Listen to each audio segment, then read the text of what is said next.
अस्सलामुअलैकुम स्टूडेंट्स, आज की वीडियो के अंदर हमने मैथ 101 फाइनल टर्म के करंट पेपर्स को डिस्कस करना है। उसके इम्पोर्टेंट टॉपिक्स प्लस एमसीक्यूज़ को डिस्कस करेंगे कि किस टाइप के आपके शॉर्ट क्वेश्चंस, लॉन्ग क्वेश्चंस और एमसीक्यूज़ आ रहे हैं। अगर आप ये एमसीक्यूज़ और इम्पोर्टेंट टॉपिक्स अच्छे तरीके से करके चले जाते हैं तो इंशाल्लाह 70 to 80% आप इजीली अपना जो पेपर है वो कवर कर सकते हैं, क्योंकि ये मोस्ट इंपॉर्टेंट ओवरव्यूज़ होते हैं। ये स्टूडेंट्स आकर बताते हैं कि किन टॉपिक्स में से पेपर आ रहा है, कहाँ से रिपीट होने के चांसेस ज़्यादा हैं। तो आप वो वाली चीज़ें लाजमी करके जाया करें, यहाँ से ही आपका जो पेपर है वो आता है। वीडियो में आगे बढ़ते हैं। वीडियो में आगे बढ़ने से पहले अगर आप हमारे चैनल पर न्यू आए हैं तो जल्दी से चैनल को सब्सक्राइब कर लो, बेल आइकन को प्रेस कर लो। इंशाल्लाह वर्चुअल यूनिवर्सिटी की तमाम बुक्स के करंट पेपर आपको इसी चैनल पे देखने को मिलेंगे। इसके साथ ही इसी वीडियो के डिस्क्रिप्शन में हमारा व्हाट्सएप का ग्रुप और व्हाट्सएप चैनल है, दोनों को फॉलो कर लें और जो ग्रुप है उसको भी ज्वाइन कर ले। वहाँ पे विच यूनिवर्सिटी की तमाम अप टू डेट्स मैं बर वक्त स्टूडेंट्स को देता रहता हूँ और फाइनल टर्म के करंट के अबाउट्स तमाम इन्फॉर्मेशन जो है वो स्टूडेंट्स के साथ शेयर करता रहता हूँ। हम अपने टॉपिक्स में आगे बढ़ते हैं। और दूसरी बात ये है कि काफ़ी स्टूडेंट्स कहते हैं कि अगर हमने अपने सब्जेक्ट की फाइल्स लेनी हो तो आपको फाइल्स डिफरेंट ग्रुप्स के अंदर भी मिल जाती हैं, डिफरेंट क्रोम्स के ऊपर भी अवेलेबल होती हैं, वहाँ से भी आप अपनी ले सकते हैं। अगर आपको कहीं से भी फाइल्स नहीं मिलती तो आप एजुकेशन सेंटर के साथ कॉन्टैक्ट करके अपनी रीज़नेबल प्राइस में फाइल्स ले सकते हैं।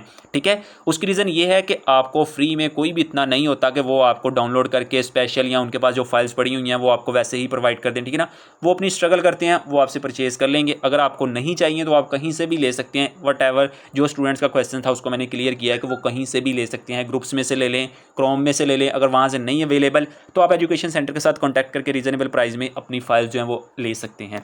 ठीक है, खैर हम अपने टॉपिक को डिस्कस करते हैं यहाँ पर कि हमारे पास जो फर्स्ट क्वेश्चन है वो यहाँ पर क्या है कि एग्जाम क्वेश्चंस पेपर उसने यहाँ पे क्या क्लियर कट लिखा हुआ है, इसको हम थोड़ा सा यहाँ पे देखते हैं।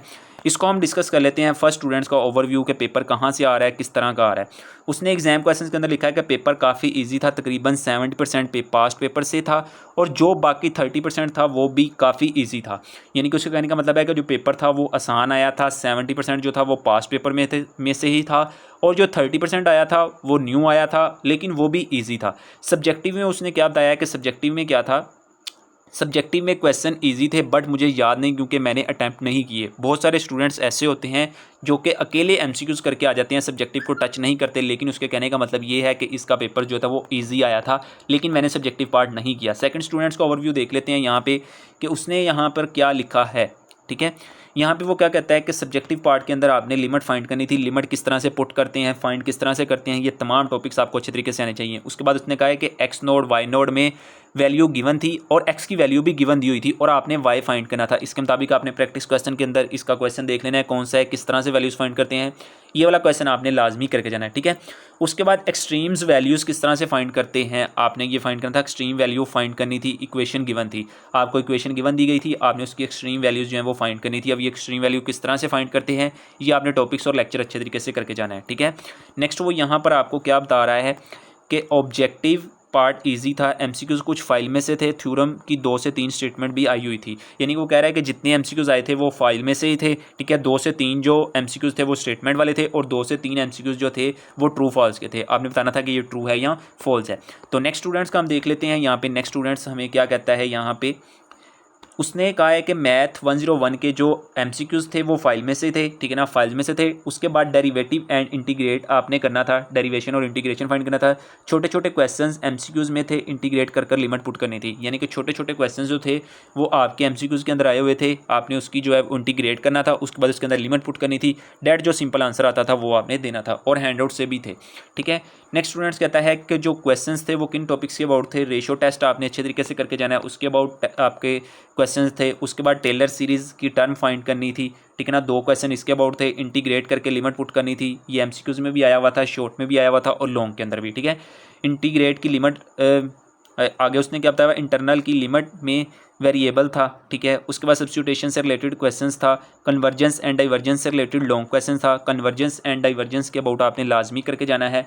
ठीक है, नेक्स्ट स्टूडेंट्स का हम देख लेते हैं। यहाँ पे इसने क्या कहा है कि क्विज़ 40 में से 30 सॉल्व करने वाले थे। यानी कि इसके अंदर मैथ के अंदर आपको पता है कि छोटे छोटे फार्मूले होते हैं वही सॉल्व करने होते हैं। तो वो कहते हैं कि 40 एमसीक्यूज़ में से 30 एमसीक्यूज़ ऐसे थे जिनको हमने वैल्यूज़ पुट करके उनको सॉल्व करना था। ठीक है, इंटीग्रेशन के 4 से 5 क्विज़ेस थे, ठीक है। उसने बता भी दिया कि इंटीग्रेट करना आपको अच्छे तरीके से आना चाहिए, उसके 4 से 5 एमसीक्यूज़ थे, ठीक है ना। कन्वर्ज एंड डाइवर्ज के 4-5 एमसीक्यूज़ थे, ठीक है। इंक्रीजिंग एंड डिक्रीजिंग वाले 4 एमसीक्यूज़ थे। लास्ट लेक्चर 2 से 3 क्विज़ आपके थे, ठीक है ना। लास्ट लेक्चर में से 2 से 3 क्विज़ आए हुए थे, ठीक है।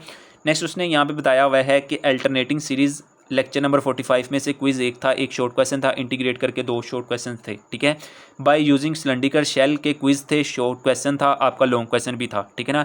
एक भी नहीं था, एक भी नहीं आता था, यानी कि उसने कहा है कि मुझे एक भी नहीं आता था, लेकिन इन टॉपिक्स के अबाउट आपके शॉर्ट और लॉन्ग आए हुए थे, तो उसको तो नहीं आता था, डेट सिंपल उसने आपको बता दिया। अब आपका फ़र्ज़ बनता है कि आप इसको अच्छे तरीके से करके जाओ, ठीक है। नेक्स्ट उसने कहा कि सम ऑफ ज्योमेट्रिक सीरीज़ आपने जो है ना वो फाइंड करनी थी।